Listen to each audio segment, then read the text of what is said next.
November 24th, 2002, I flipped my pickup end over end on a one-lane gravel road in South Dakota. I was brought to a local hospital in South Dakota, then airlifted to North Memorial in Minneapolis, where I spent a month in intensive care, and then went to Bethesda Rehab Hospital, where I spent 8 months. I firmly believe that I was released way too soon. I should have spent more time in therapy.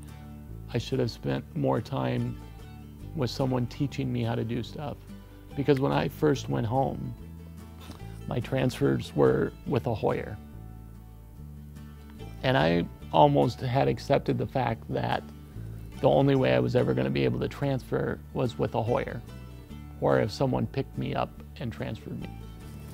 And I got to a point where that was not acceptable to me anymore. Because if you've been in a Hoyer, it's very degrading, and that you have absolutely no control. And you're up in the sling being transferred around, and it's like, I need to figure out a way to get out of this. I read an article in the Star Tribune about this guy that was in a wheelchair teaching yoga, and I went, hey, I can do that. That's something that I could start back in with my level of injury and get back into something physical, and that could be a great starting point. So it was in the summer of 2006, I believe, is when I read that article, and then started pursuing what yoga is and what it's all about. When the class just started, it was, how am I going to be able to do this? When looking around the room, and the things that were being talked about, such as sit up straight and tall, now push down through your feet.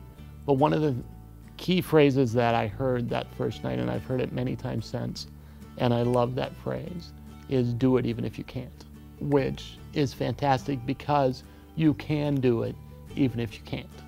Then the real turning point, the point that hooked me on yoga, was getting out of the chair and down on the floor, which we did that first night. And when I made that connection back to the ground, I was hooked right there. It's like, there's nothing but good can come of this now. And the feeling of freedom, true freedom to be on the floor and not in the chair, I can't put into words. So initially when I started doing yoga, it was once a week where I would go to the yoga class, and that was my yoga practice. I now have yoga is integrated in pretty much all aspects of my life. One of the ways that I integrate that is every night and every morning when I get up, or before I'm going to bed, I'll sit on the edge of the bed and I'll have my PCA lean over and put his hand into my sacrum and push up. So by having my PCA push on the sacrum, raising me up and getting that started, that leads to the better transfer, and that I've started that process. I've grown taller, I've grown up, I'm more aware of what's going on, and now I can more easily sit up straight, push down through my heels, go down to go up, and make the transfer to the chair out of the bed.